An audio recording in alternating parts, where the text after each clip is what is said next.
situ tiba-tiba si peti yang tadi tuh, yang tadinya kosong berubah ada uang. Uang nilai ratusan lah ya. Yang merah-merah tuh, yang ratusan merah. 2 kotak tuh. Tapi dipegang sama tangan sama Pak Maman nggak dapet. Yang saya kaget dan takut, di lantai tuh saya gini bau amis.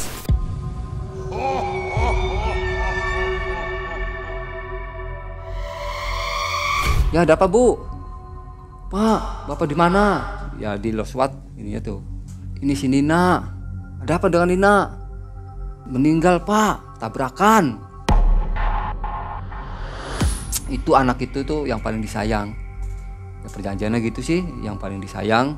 Digini-gini, iya nyata. Gus, asli Gus. Ya asli. Udah masukin ke koper, tutup, udah habis ya, dari kotak itu udah habis.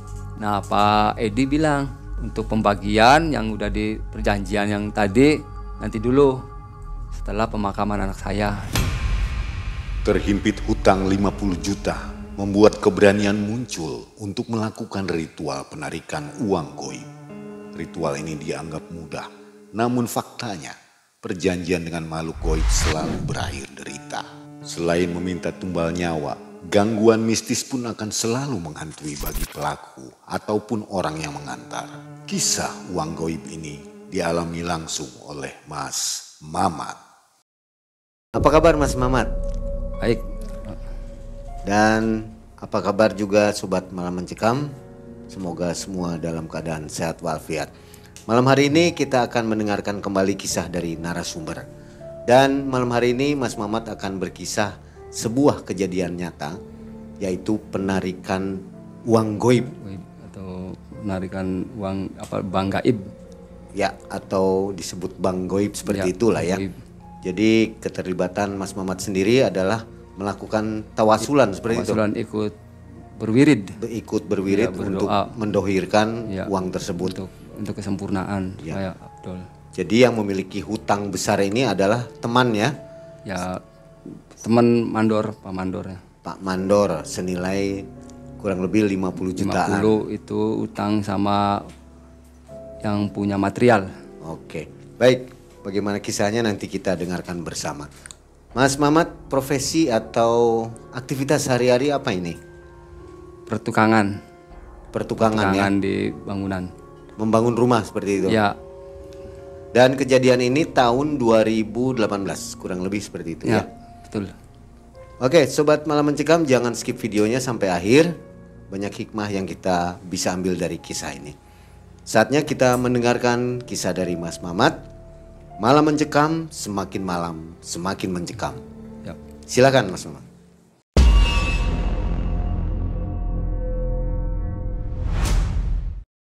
Ya waktu itu saya kerja sama Pak Mandor. Nah di situ Pak Mandor itu punya utang banyak sama pengusaha material, ya toko besi, yang punya toko besi. Karena sering ngambil barang buat bangunan, itu 2 minggu ternyata ditutup proyek tuh. Katanya belum ada uang untuk pembayaran pertukangan. Sama Proyek perumahan ya. perumahan.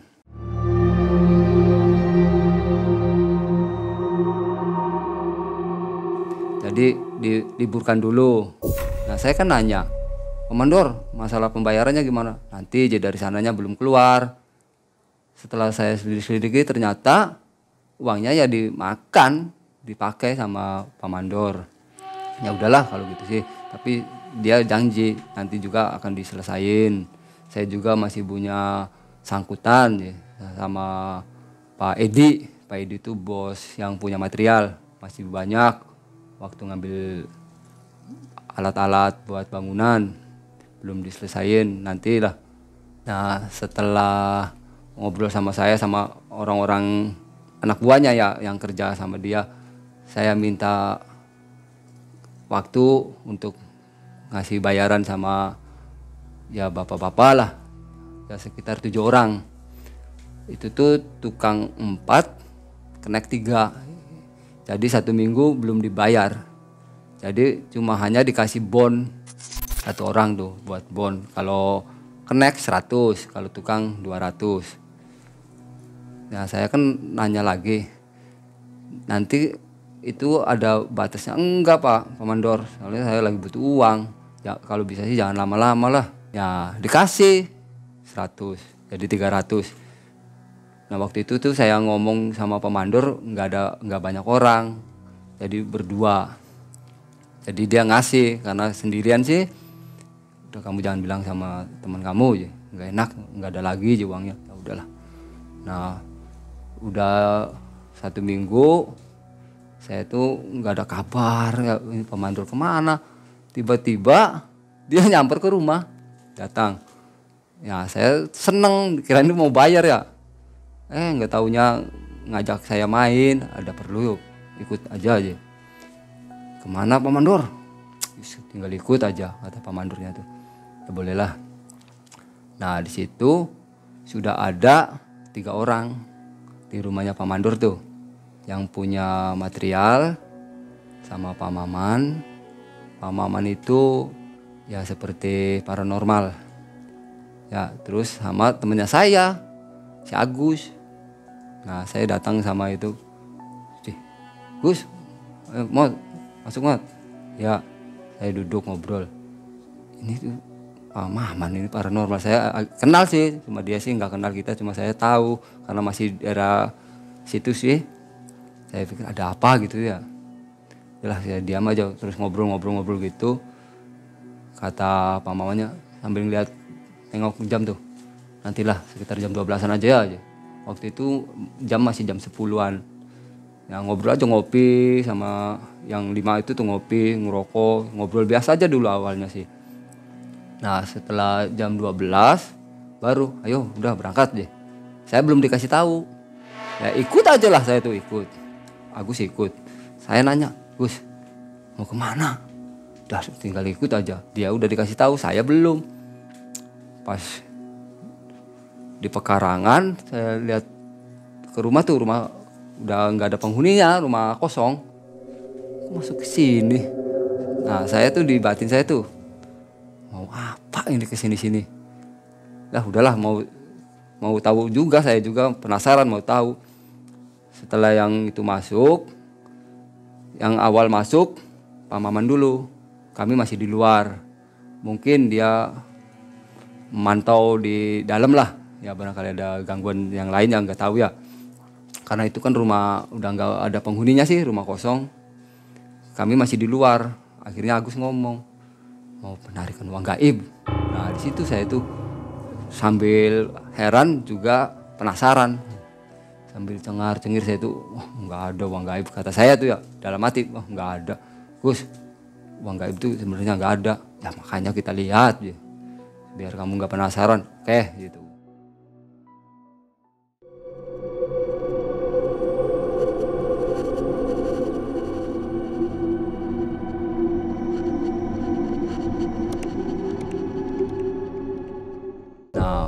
Keluarlah Pak Maman dari rumah itu tuh. Gimana kata Pak Mandor? Gimana Man? Ya udah aman lah, nggak apa-apa aja. Ayo masuk. Dia nyari tempat yang agak gelap tuh, yang agak gelap jadi cahaya dari luar juga nggak bisa masuk. Adanya dekat dengan kamar mandi. Agak kecil ruangannya juga, sekitar 2 meter persegian. 2 meter panjangnya ada 2,5 meter sih lah. Nah di situ udah pada masuk, di sini aja tempatnya aja. Nah duduk sambil ngelingker, dibikin lingkaran. Duduknya jangan baris, agak sini seperti lingkaran. Ya saya ikut nurut. Saya, Agus, Mandor, Pak Edi yang punya material. Nah di sini Pak Maman. Nah Pak Maman bawa plastik.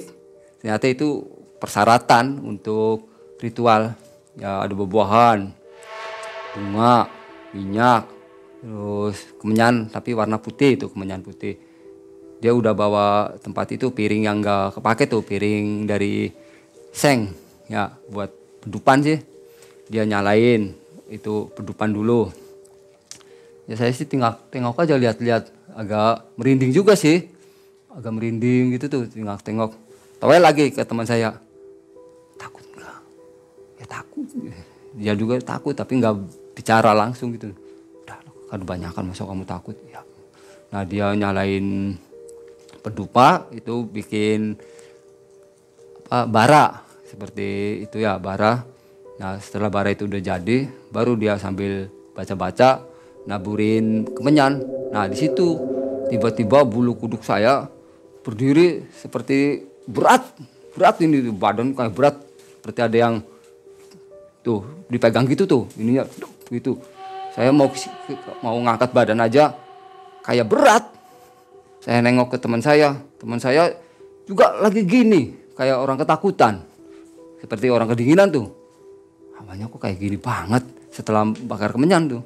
Udahlah, karena saya banyakannya jadi rasa takut itu ya sedikit hilang. Baru pada merenung, ada suara. Tadi saya waktu sedang begini, akhirnya saya angkat kepala, lihat dari mana suara itu. Ternyata suara itu ada di wilayah situ. Muncul dari pintu tuh, lubang-lubang pintu tuh. Ya kan pintu kan bawahnya kadang ini ya nggak rapet itu tuh. Nah asap putih itu dikirain saya ada orang yang lagi merokok gitu, asapnya masuk. Lama-lama asap itu banyak, ngewujud menjadi orang, bentuknya tuh perutnya besar, ya buncit, kalau kata orang sih buncit ya. Kepalanya botak, ya pakainya cawat gitu tuh, nggak pakai celana kayak kita umum, tapi badan nggak pakai baju, cuma hanya ini aja, dia duduk ini.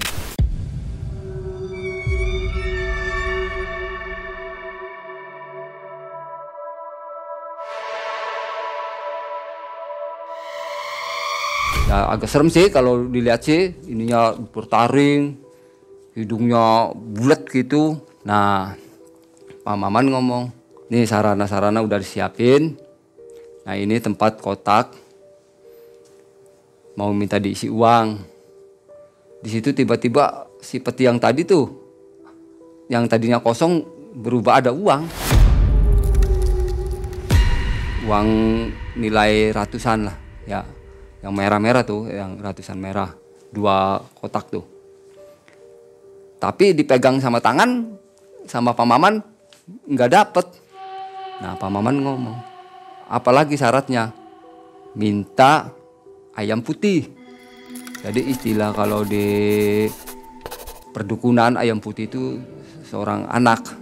Nah baru dia bilang ke yang punya hajat ya, termasuk Pak Mandor sama Pak Edi, gimana minta tumbal katanya.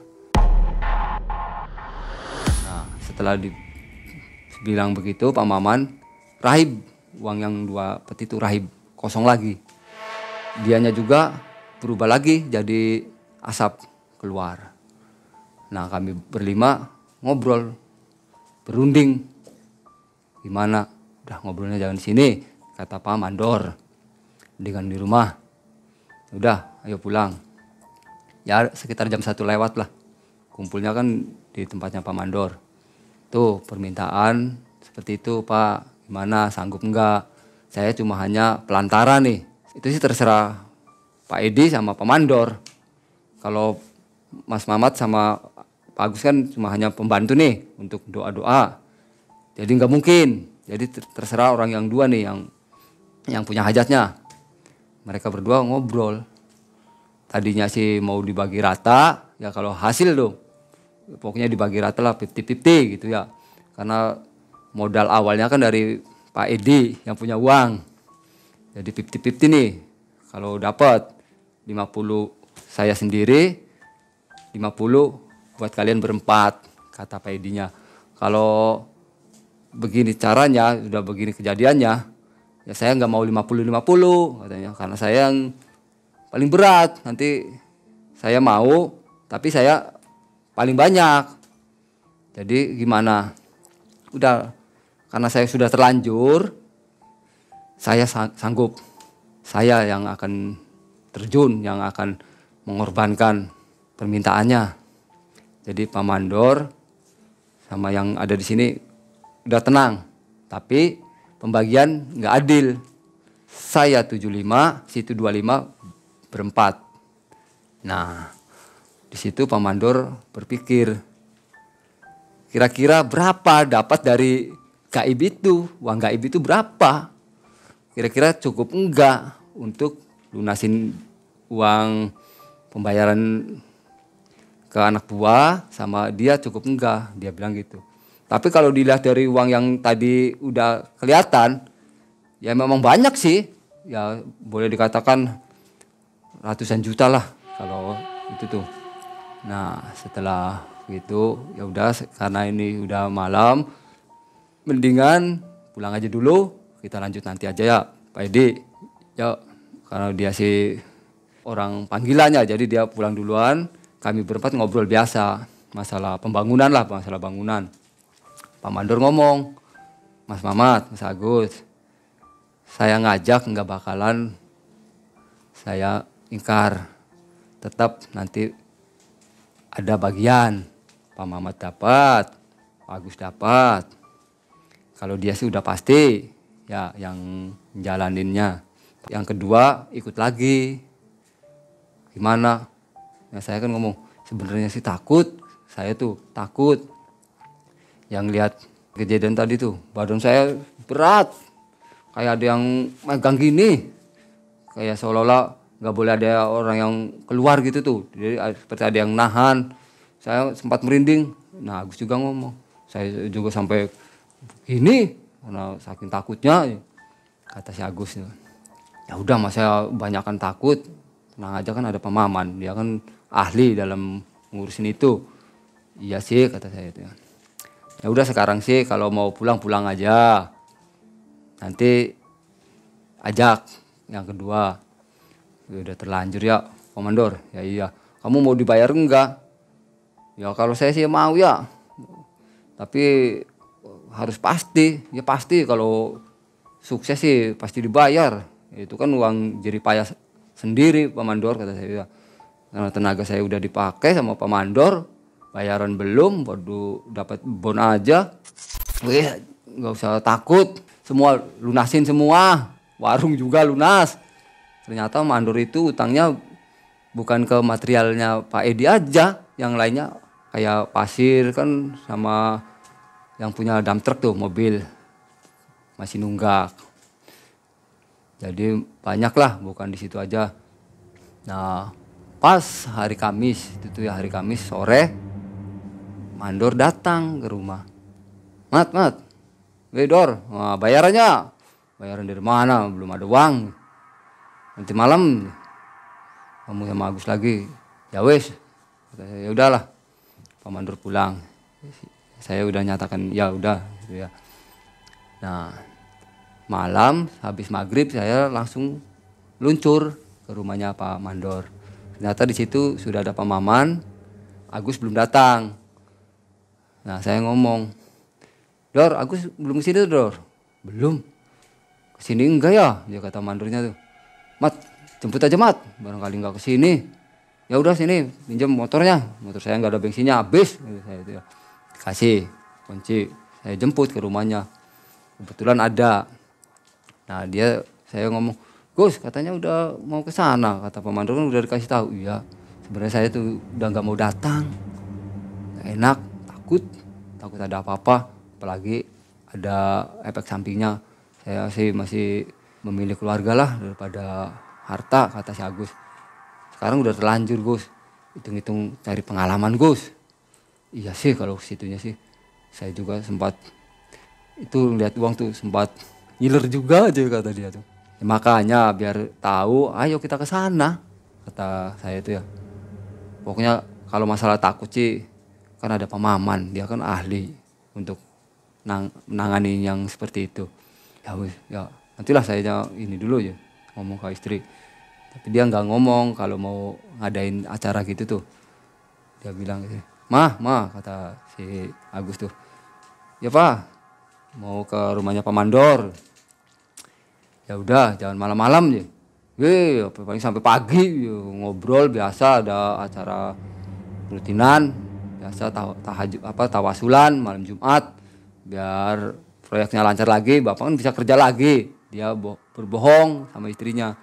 Memang dulunya emang begitu sih, kalau malam Jumat biasanya mandor kalau itu tuh tawasulan.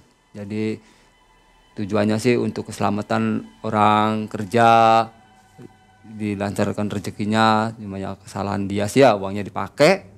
Nah emang istrinya kan percaya karena sering ikut tawasulan sama pemandor. Kan orang tawasulan kan ngobrol dulu apa dulu, jadi kadang-kadang sambil melekan lah, malam Jumat kan biasanya melekan gitu, jadi ngumpul. Nah ikut ya, ke bawah lah si Agus sama saya. Lama banget ya kata mandor. Biasa Dor, Agus, kata Agusnya, ya izin ke istri dulu Dor. Si Agus nanya, Dor, nanti itu ayam putihnya siapa yang bertanggung jawab? Dia ngerti sih ya, ayam putihnya siapa? Pak Edi udah siap katanya.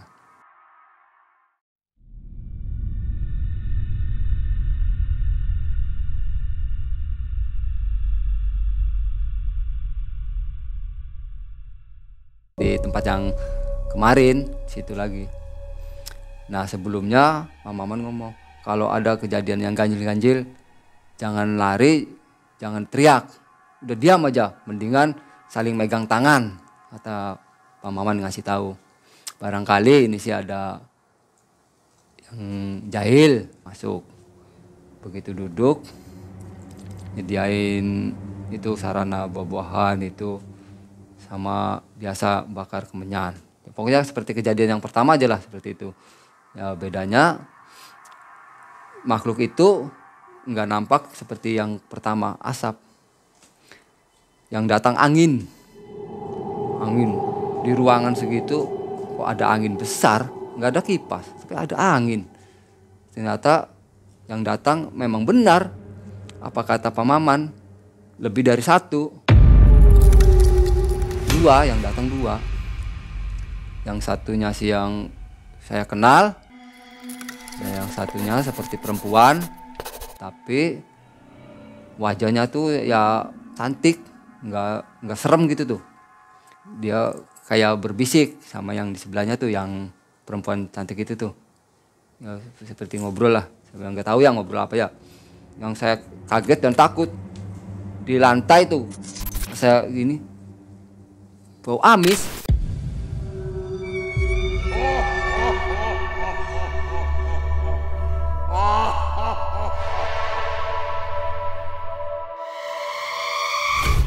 Dari kantongnya Pak Edi bunyi HP tuh.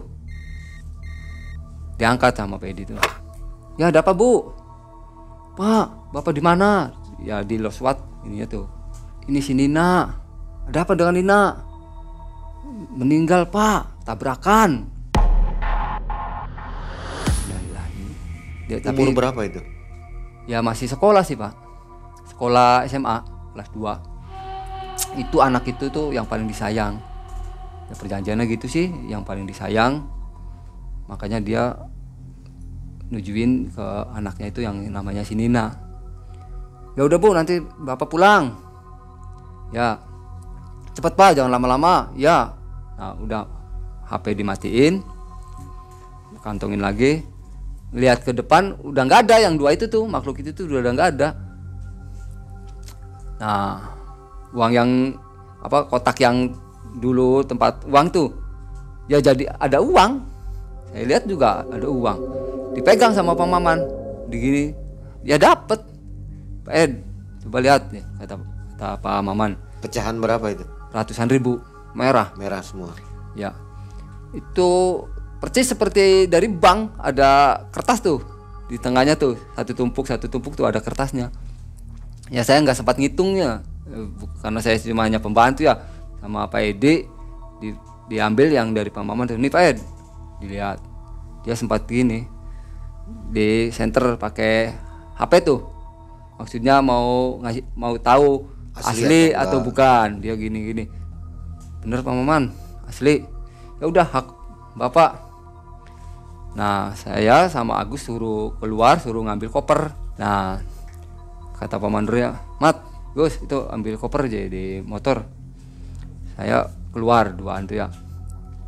Nah, ambil koper, saya bawa satu, Agus bawa satu. Tok, masukin, kata Pak Maman, masukin ke koper dulu. Masukin. Bener nyata saya megang tuh. Digini-gini, iya nyata. Gus, asli Gus. Ya asli. Udah masukin ke koper, tutup, udah habis ya, dari kotak itu udah habis. Nah, Pak Edi bilang, masalah ini nanti dulu ya, kata Pak Edi tuh. Saya bawa uang ini ke rumah untuk pembagian yang udah di perjanjian yang tadi, nanti dulu setelah pemakaman anak saya, kata dianya tuh. Oke, saya tunggu, kata Pak Mandor. Oke, saya tunggu. Gimana Pak Maman? Ya terserah Pak Edi aja lah. Saya nggak bakalan bohong nih. Kalau bohong kan udah tahu rumahnya, tinggal samperin aja. Percaya, kata Pak Maman sama Pak Mandor. Percayalah. Udah, saya buru-buru nih, saya mau pulang. Saya nggak mampir ke rumahnya Pak Mandor nih, Pak Mandor. Ya udah nggak apa-apa, saya juga ngerti, kata Pak Mandor. Ya, selaman-selaman sama saya, Agus, Pak Maman, Pak Mandor. Dia lebih dulu pulang. Nah, baru di situ Pak Mandor sama saya keluar. Saya nggak langsung pulang ke rumah, Agus nggak langsung pulang ke rumah, langsung ngobrol lagi ke rumahnya Pak Mandor. Berhasil, iya Pak Mandor. Cuma yang saya heran Pak Mandor, ada darah dari mana? Yang penting sih udah lancar, udah sukses, udah jangan membahas masalah darah yang di lantai. Nah, Pak Maman bilang, Dor, saya sih percayanya ke Pak Mandor nih, sebab saya bisanya seperti ini, saya bantu Pak Mandor, diajak sama Pak Mandor. Saya nggak punya urusan sama Pak Edi, saya punya urusannya Pak Mandor nih. Masalah saya, pembagiannya saya serahin sama Pak Mandor nih, saya titipin. Ya tenang Pak Maman, pokoknya sih sesuai janji. Ya siap, kata Pak Mandor. Mat, Gus, ente aja khawatir, pasti oli bagian. Wis menang be ente sih aja ribut-ribut. Maksudnya tutup, jangan bilang ke siapa-siapa lah. Tutup aja. Sekitar 3:30, hampir subuh ya, Pak Maman udah pulang, dia izin pulang, tinggal kita bertiga. Dor, pulang ya Dor. Ya. Wis, nantilah dikasih kabar, kata Pak Mandor. Oke siap, percayalah. Udah pulang. Dia di tengah jalan saya sama Agus tuh ngobrol. Gus, menurut ente Mandor ngasih ke kita enggak? Kalau dilihat dari uang yang tadi dimasukin ke koper sih kayaknya ngasih. Ya saya udah bangun ya, sekitar jam 2-an bangun. Datang lagi Pak Mandor tuh, Mat deh. Tangan ininya tuh darah semua, robek, kaki ininya tuh seperti pesetan gitu tuh, seperti ada yang beset gitu tuh. Ya kata Pak Mandor sih itu apa, gear motor tuh katanya nyangkut ke situ. Kalau secara nyata sih ya secara normal sih nggak mungkin lah orang bisa masuk ke gear motor ya yang buat rantai tuh. Nah seperti itu jadi di sini tuh seperti kena gear gigi motor tuh. Kalau bisa sih jangan sampai ke kita ya Dor. Ya cukup pengalaman nih buat pelajaran dan pengalaman kita ini. Ngobrol itu tuh duaan. Memang nggak kelihatan dari mata kita sendiri, tapi kan ya nyatanya memang ada kan tumbal tuh. Nah saya tuh ngomong, Pak Maman, punten ya ini siapa Pak Maman. Saya mau nanya ke Pak Maman, kalau saya ikut seperti itu, berarti saya juga ada rasa dosa ikut menjerumuskan sih. Ya menurut Pak Maman gimana? Ya kalau keagamaan sih memang ya ikut dosa sih, karena ikut ritual juga sih ya ikut dosa juga, kamu dapat dosa. Coba kalau Pak Edinya bilang yang nggak nyanggup, yang nggak ada kejadian seperti itu kan, iya sih. Berarti dia itu udah gelap, benar-benar gelap, utangnya udah banyak gitu. Sampai rela berkorban, anak yang paling disayangi dia ambil sama makhluk itu. Tuh. Makanya kalau kita punya keniatan atau punya itu, jangan sampai kita larinya ke situlah. Kalau kita punya utang banyak umpamanya nih, ya entah kapan nih kamu punya kejadian seperti Pak Edi, kalau bisa sih jangan larinya ke situ. Nggak ada yang namanya perjanjian sama makhluk itu yang enak tuh, nggak ada yang mulia. Tetap ada jual beli. Itu pelajaran buat kalian berdua. Ya Ya makasih Pak Maman. Nah dari luar datang Pak Mandor. Weh, udah datang. Pak Edi datang belum? Kata Pak Mandor. Belum, udah sampai jam 9 lewat. Ternyata nggak datang hari itu tuh, ngebel Pak Edi. Assalamualaikum katanya. Ya waalaikumsalam. Aduh maaf Pak Mandor, malam ini nggak bisa datang. Saudara-saudara saya banyak pada datang ke rumah, masa saya tinggalin kan nggak enak. Oh gitu ta. Tapi masalah itu gimana, aman dah? Apanya yang aman? Masalah uang. Udah jangan khawatir, kalau itu sih belum disentuh, masih ada di koper. Pak Ed, punten ya, ini sih bukannya nyuruh ya. Coba diperiksa lagi. Takut-takutnya kayak kejadian yang pertama, takutnya rahib lagi. Coba aja ini sih dicoba. Nggak nyuruh nih, maaf ya. Bukannya saya nggak percaya sama Pak Edi nih. Oh iya benar Pak Mandor, benar. Ya udahlah nanti ya. Ya udah kalau gitu sih besok aja saya ke situnya ya. Ya siangan aja, siangan lah, siang ya kata dianya tuh. Ya udah kalau gitu sih. Ya makasih kata Pak Mandor. Ya udah, waalaikumsalam kata Pak Mandornya tuh ya. Udah dimatiin HP-nya. Gimana Dor kata Pak Maman. Ya nggak bisa kesini, di situnya banyak keluarga pada datang, pada ngelayar, jadi lagi banyak keluarga, jadi nggak enak ninggalinnya. Ya maklum lah, ya udah kalau itu sudah maklum. Jadi malam ini sih gagal aja, ya udah silaturahmi aja, ngobrol biasa aja lah. Ya ngobrol. Tadi saya udah ngasih tahu sama Pak Edi untuk mengecek uang yang ada di dalam koper, maksudnya rahib enggak, takutnya rahib tuh di situ. Kita udah capek-capek, Pak Edi sudah sampai korban anak, ternyata uangnya nggak ada. Nah, udah ngobrol-ngobrol gitu, lama-lama HP bunyi lagi Pak Mandor tuh. Ya, sudah saya cek, gimana? Masih utuh, masih uang. Bener, dipegang, ya dipegang. Ya udah kalau masih utuh berarti bener itu asli. Ya, siap. Udah, assalamualaikum, waalaikumsalam kata Mur. Nggak dipoto ya? Enggak tuh, enggak dipoto. Cuma hanya melalui obrolan aja sih ngasih taunya. Nah, dia bilang ke Pak Maman, Pak Maman masih asli Pak Maman katanya, masih bentuk uang, enggak rahib. Ya udah berarti bener, nyata.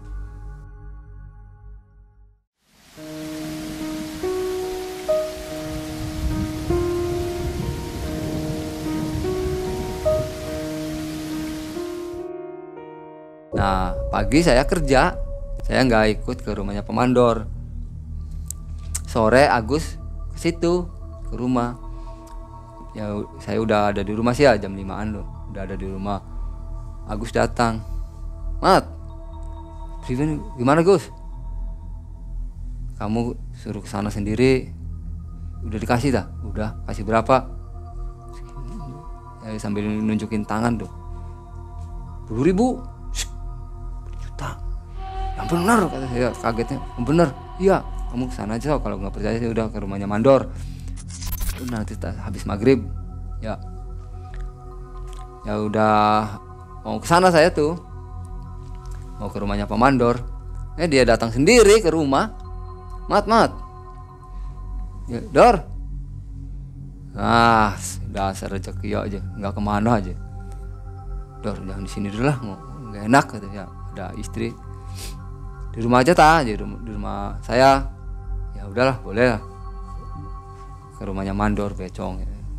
Naik motor ya becong ke rumahnya Pak Mandor. Tadi Pak Edi bilang gini, terima kasih semuanya udah ngebantu katanya, sama kamu Mat, sama Agus ya, sama Pak Maman, sama saya.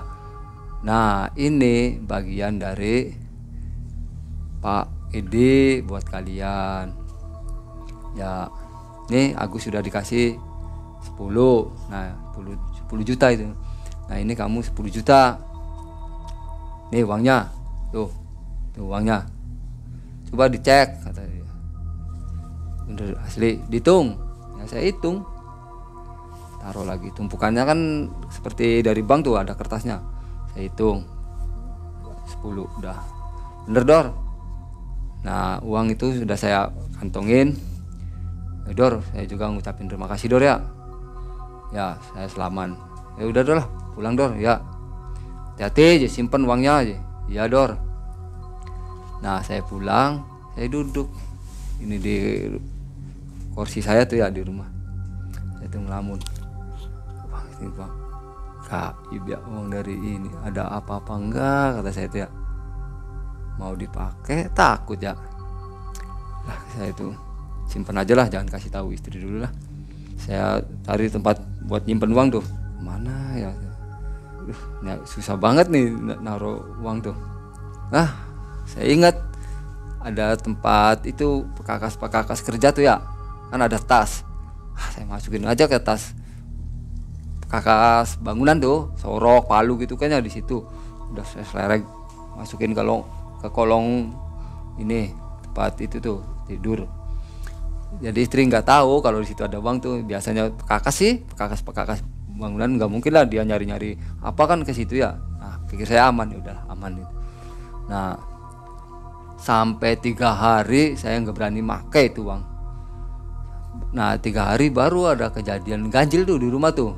Ya tengah malam sih, jam 12-an. Di dapur tuh piring tuh seperti ada orang yang lagi nabun itu. Pikir saya anak saya. Mil, nggak ada suara, tapi ada bunyi gitu. Saya lihatin nih, nggak ada orang, tapi ada piring seperti ditabuin sama itu tuh sendok, teng gitu. Udah saya tutup, bunyi lagi, teng. Saya buka, nggak ada. Udahlah.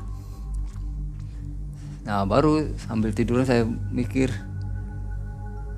apakah ini efek dari itu gitu ya.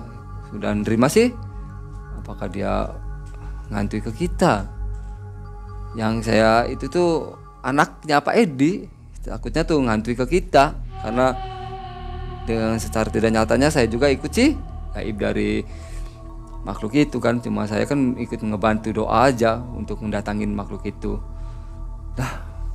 Lah tidur aja saya gini ya. Tiba-tiba lemari tuh seperti di ketok-ketok pakai palu tuh bunyinya. Tok.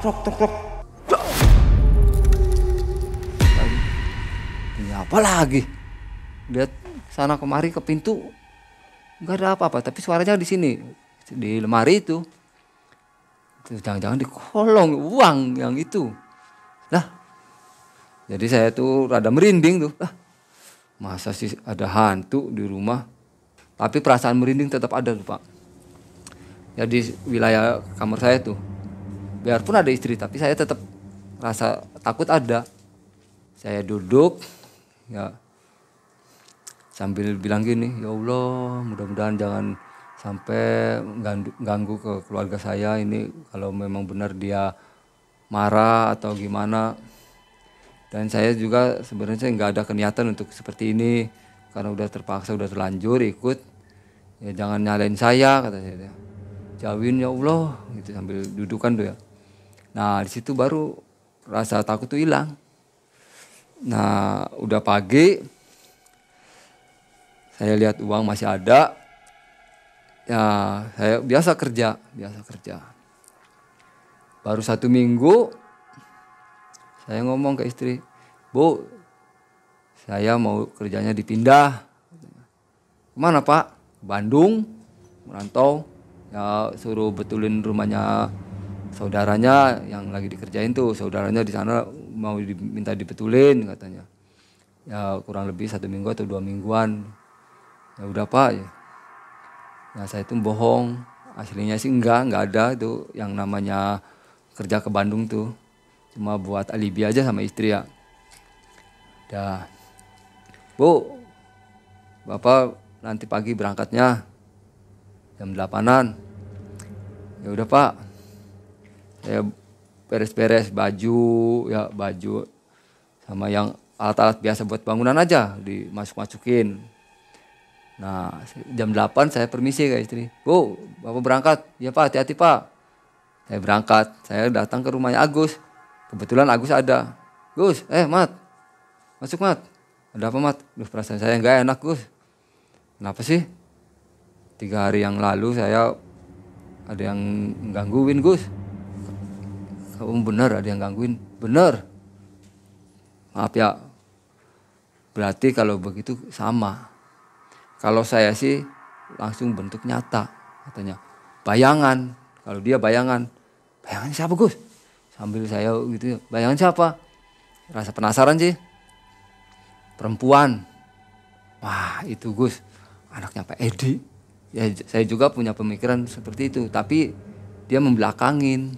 Saya di sini, di belakangnya dia madepnya ke sana. Jadi nggak tahu wajahnya. Tapi posisi badan, baju sama rambut ya saya kelihatan. Tapi itu mau masuk ke kamar mandi katanya.